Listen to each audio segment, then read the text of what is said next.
Welcome to the Draknek and Friends official podcast, where we peel back the curtain on puzzle games and the people who make them. I'm Syrenne, the producer at Draknek and Friends, and I'm joined as always by Alan Hazelden, the head Draknek at Draknek and Friends. Hey there. Today we're joined by José Hernández, who you may know from his work on Sokobond Express. How are you doing today? Hi, how are you guys doing? Good. Do you want to kind of talk about Sokobond Express and explain what it is for people who haven't played it? Sure. Well, Sokobond Express is a game that I made with Draknek, and it's a puzzle where we mix chemistry with trains. Awesome. Now, what got you into game development in the first place? Well, I started liking game development when I was in university.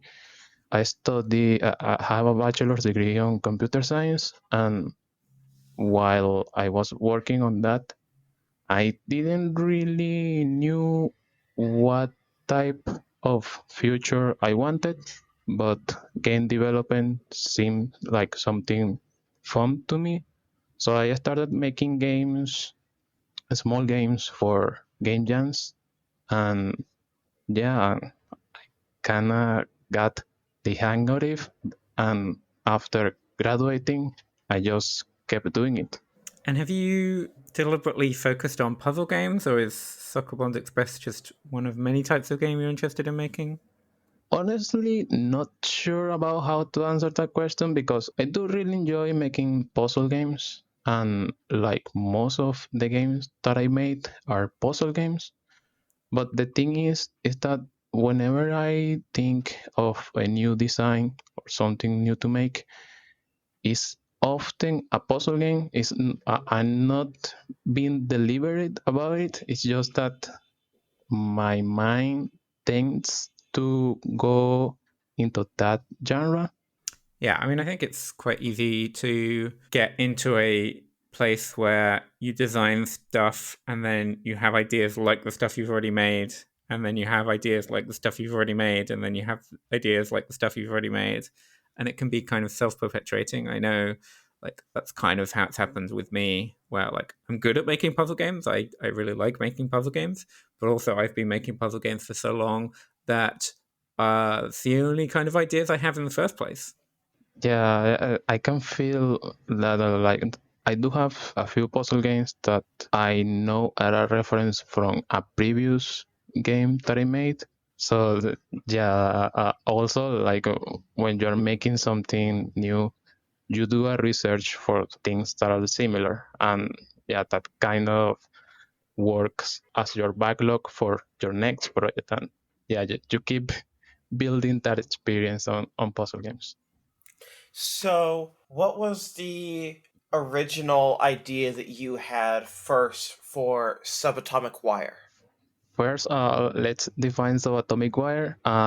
That's a game that I made previously to Sokobond Express, which you are an atom and you have to collect electrons on a track very similar to Sokobond Express or to what it is right now. Yeah, and the idea for that game initially, I wanted to make a game that was a simplification of a Space Chem, which is a chemistry game that mixes mechanics with coding and programming. So while working on that design, I realized that I had very similar mechanics to Sokobon and to Cosmic Express. And yeah, I keep developing the game until it was finished. And yeah, I heavily reference those three games. Yeah, and I guess we reached out to you soon after you released that game. I'm curious, like, in your own words, from your perspective, how did that conversation go from making Subatomic Wire to starting to work on what became Sokobond Express?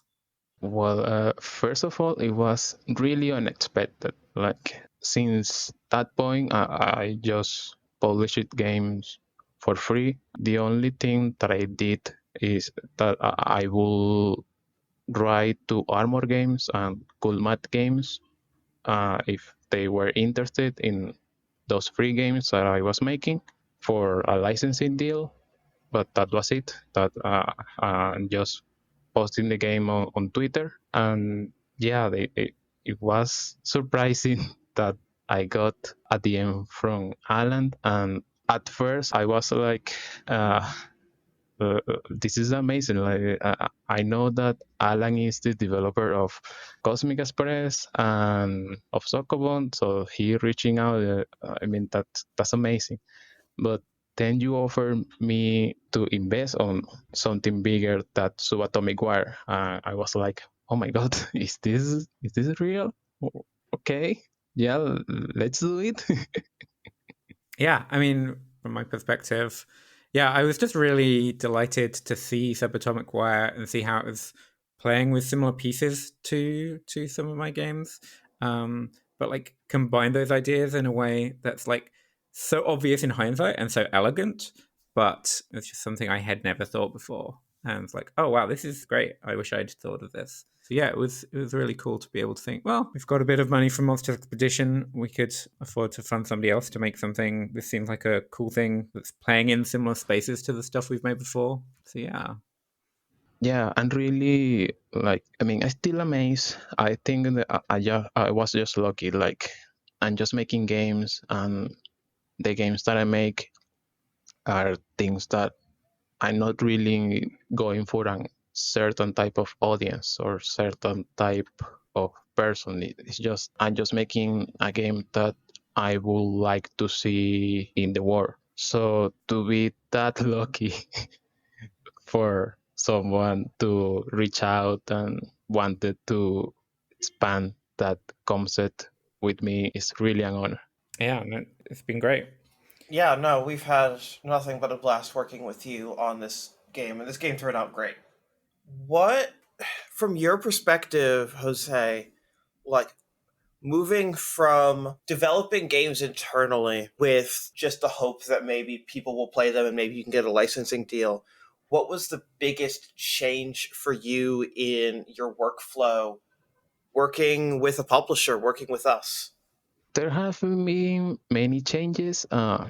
The first one that I can outline is that before I didn't really do that much prototyping. Usually I used to do 2 or 3 prototypes and just pick one of them, and that's the game that I'm going to make and polish and publish. That changed quite a bit with Sokobond Express because at the beginning we did a lot of brainstorming, but a lot. So, and in doing so, we had to make a bunch of prototypes, and most of the ideas didn't make it to the game. Sometimes I try to complicate over stuff. Alan will say, no, this is too much. The scope is getting too big. So we cut back the scope. So yeah, it was a game of balance where we already had a vision for it and we just wanted to push toward that vision. Whereas when I making a small game for free, and I sometimes might get discouraged of that vision and just change gears to a new project in the middle of the development. But of course, development for these free games that I was making, at most they will take 3 months. So yeah, I mean, cutting something mid developing is like a month. It's just a month and a half of work. So it's not really that much.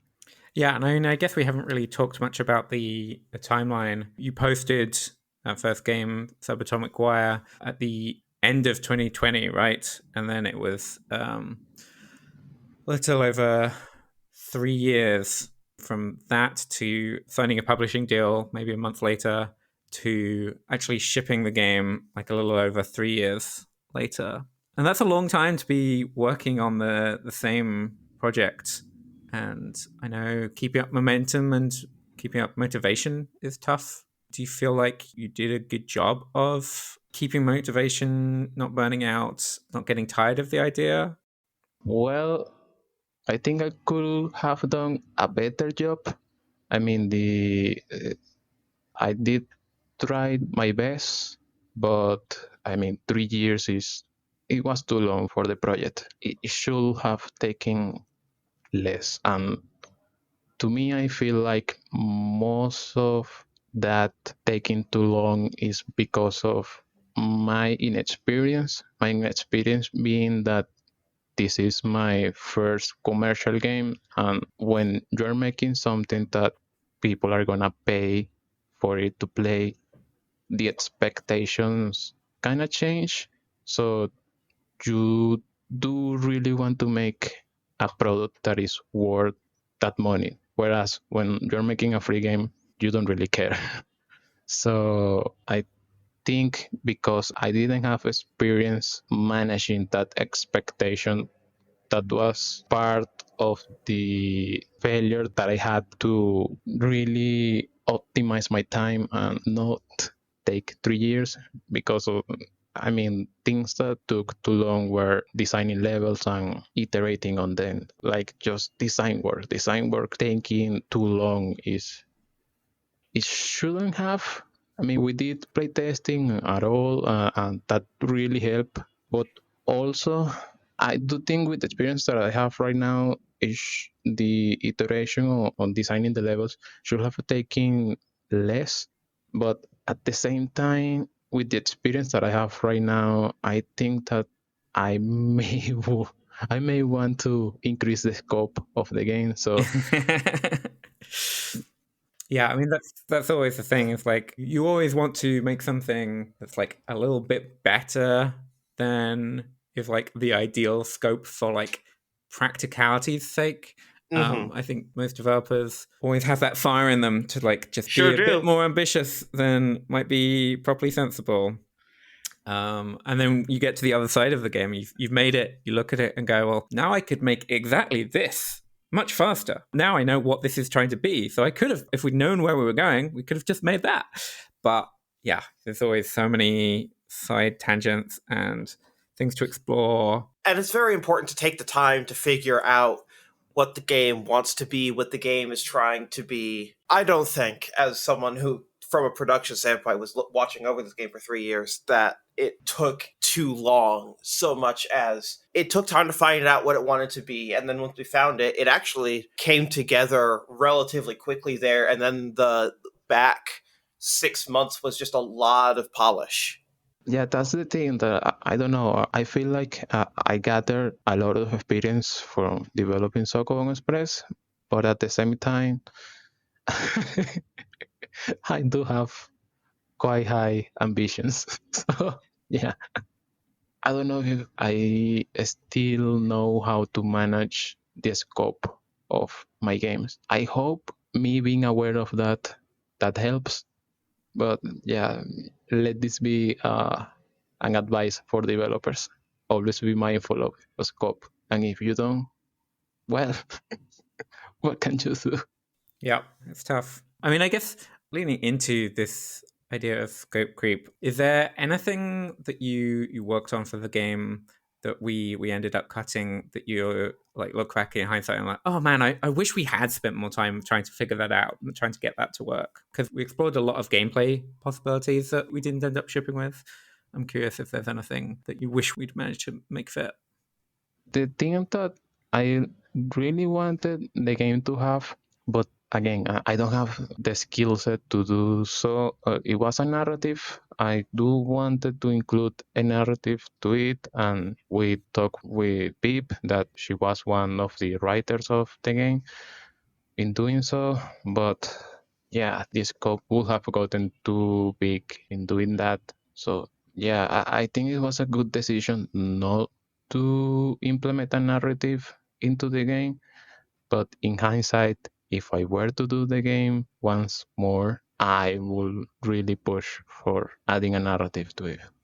Yeah, I mean, I think that's one of those things that done well can make a real big difference to the quality of a game, but it has such knock-on impacts for cohesiveness. Like the moment you're trying to tell a story in your game, then you've got like this thing which needs to go through the whole thing, and it impacts everything, and it impacts the framing of everything, it impacts the context of everything, and it can mean that something that would work standalone without story can suddenly feel off once you're trying to have a story. And so I think for that reason, particularly for puzzle games, I think story is just a really, really hard problem to do well and to make it not feel like tacked on. Yeah, and something that, well, right now that development of Sokobond Express has dwindled down, I been prototyping new ideas for a future game, and I'm finding out that I'm really bad at picking the appeal or having a compelling fantasy for a game. Like I could make interesting systems and mechanics, but when I'm working on having a why of why the player is moving from left to right, why are you picking this object? Why mechanics or systems are the way they are? I feel like I don't usually have the best ideas. I may be strong at systems and mechanics, but there are parts of the steel design that I think I like. So, I mean, I wanted to pass this question to Alan. Like, is there anything design wise that you struggle with your games? I mean, definitely struggle with the scope creep that we've already discussed. I was doing okay for a few games, but Monster Expedition really bit me there. Mostly, I haven't tried to do anything too ambitious with narrative. And that's because I think I know I would have a hard time with it. Like, we tried to be a bit ambitious with that in Monster Expedition, and it didn't really gel with the way that I design games. So that's definitely something that I don't think I'm well equipped to design games that also have a really, really compelling story. Other than that, like a lot of designers, I have a deep ingrained strain of perfectionism. If I can see that something can be better, then I will be willing to put in a lot of work and throw out a lot of work to redo and reshape something to be a bit better. Okay. And that is not always the time efficient thing to do.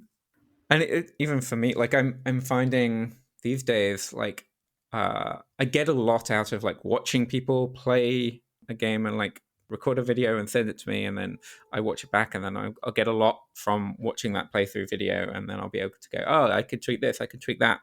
But increasingly these days, I find like I don't even have the time to watch all of that video playthrough content. Like for Sokobond Express, like I didn't have to because it was your game, but like we're getting a bunch of playthrough videos, and I was like, oh, I would really like to watch these videos and be able to chat more in depth with Jose about the design decisions he's making responding to that playtest data. But I just didn't feel like I had the time to watch everything that was coming in. And I think that is going to make designing the next game I make harder if I can't block off time to engage with that input. Yeah, I can see why that. I mean, something that also like amaze me from you is that you are spinning too many plates and you still manage to like give meaningful feedback for the games that you are part of. So yeah, just pointing that out. Yeah, It is impressive. I try. I mean, I think a lot of the time the plates I'm spinning are actually fairly low priority. Like the games that we're working with, those are high priority. And like I, will try and make a priority to get you feedback when you needed feedback. But some of the other stuff we're doing at Draknek was very easy to just like put on a shelf for a month. And so while there's always a lot going on, a lot of it doesn't necessarily have to get done right now as second, which helps a lot, I think. Syrenne, I don't know if you have any other thoughts about how we manage plate spinning at Draknek. It's honestly a lot of evaluating what is short term, long, mid term, and long term in addition to the priorities. If something is like a mid priority, but it's long term, as in like we have a few weeks, a few months to get to it, then that's a good thing to pick away at piece by piece while we have time. And if something comes up and it is urgent, obviously that takes up the immediate focus, but it's just a lot of I don't advocate this necessarily, but with there being a very, very small team, especially before our studio manager joined. It was just a lot of Alan and I kind of flying by the seat of our pants a little bit and just saying, like, all right, this is what needs to get done this week and cannot be pushed. This is what needs to be done by next week. Let's get to it this week if we have a chance, but we probably won't. So, oh God. But and that's not how I like to live, but I've gotten used to it for Draknek because anytime that we start to get ahead of schedule, that makes Alan's ambition come up and he wants to throw another thing into that opening. Alan. Guilty. Moving back to Sokobond Express a little bit, talking about some of the iteration that happened throughout the project. Outside of like level design and mechanics, probably the clearest iteration from start to finish was visual feedback for what's going to happen when the player presses play. Because in this game, it is a lot of drawing a path, setting up a path, and then in early iterations, sort of hitting play and seeing if it all works out. But as you are progressing through the level, you are building up molecules which get bigger and bigger and more unwieldy, and so that could be a lot for the player to keep in their mind from from the start of the puzzle to the end of the puzzle. Do you want to talk, Jose, a little bit about the iteration there, about like showing what happens in real time or things like that? Yeah, well, starting from Subatomic Wire, I had feedback from people that they thought that the game was innovative and really good, but they thought that the controls were a bit wonky, a bit weird. So digging deeper into that, I found out that people were making, to me, obvious mistakes because I was already used to the mechanics and the controls. But to them, like they were hitting obstacles and not merging atoms like they should have. And then we began working on Sokobond Express and doing the first iterations of that game. And yeah, it was also very obvious that you needed a way to see the progress that your molecule is going to make before reaching the end. When you're building, you should know how your molecule is going to look. So I remember that the first iteration of that, I placed a preemptive molecule that you are going to get on the top right of the screen, and that didn't really solve the issue. It For some people that was enough. For most people, it wasn't enough. So yeah, we were back into the drawing board, and I honestly, at first, I didn't really wanted to place that preemptive molecule on the tile set because I thought that it will look like too many things on the same space. But we just decided to place that there and see if it worked, see if people care. And yeah, people like that change a lot. And they didn't really care that the UI of the game would look a bit crowded around there because they were just getting the information they needed. So yeah, they were satisfied with that change, and we kept that. Awesome. Speaking of being crowded, do you feel like the art style change that happened midway through development helped with that? Oh yeah, the Astral Chains. That's a funny story. Sure is. Well, the game at first was gonna have the original Sokobon art. I was making that. Then, after doing a lot of work and having the game in a way that it was almost ready to launch, in quotes, we got the capture image for the Steam page. And they were just too pretty, so much pretty compared with the art that the game had. So Alan said, shouldn't we like improve the art style? because I mean the art style of Steam capsules look just too good. I think we should improve the art style and do an iteration of that. And yeah, I agree right away because I was really impressed by those by those Steam capsules. I didn't think that the game could look that much better. So yeah, we began working on that. That added more time to the development, but I think that's time that was worth it. Alan? Yeah, I mean, I think it came later in development than it ideally would have happened, I think, but I'm very happy with how it ended up. In some ways, I think it's actually very interesting that, like, the original Sokobond art style was fine for when that game released a decade earlier, but Yeah. by the time that we were making Sokobond Express, kind of felt like there was nothing there that was, like, grabbing people. And even though it's, like, still a really clean, elegant art style, I still think it looks good. Like, the production values expected from commercial games just feels like they've moved on a lot, and so you can't really get away with clean abstract vector art in the same way you could back then. Yeah, and something funny that also happened with that change is that some playtesters didn't like the art style change. I mean, it did look better, but they were already used to the original Sokobon art style, and they will only care about the puzzles of the game. Yeah, it's like the game got better, but I think it needed to be better not because of the target audience that we had, but mostly because the marketing that we wanted the game to have.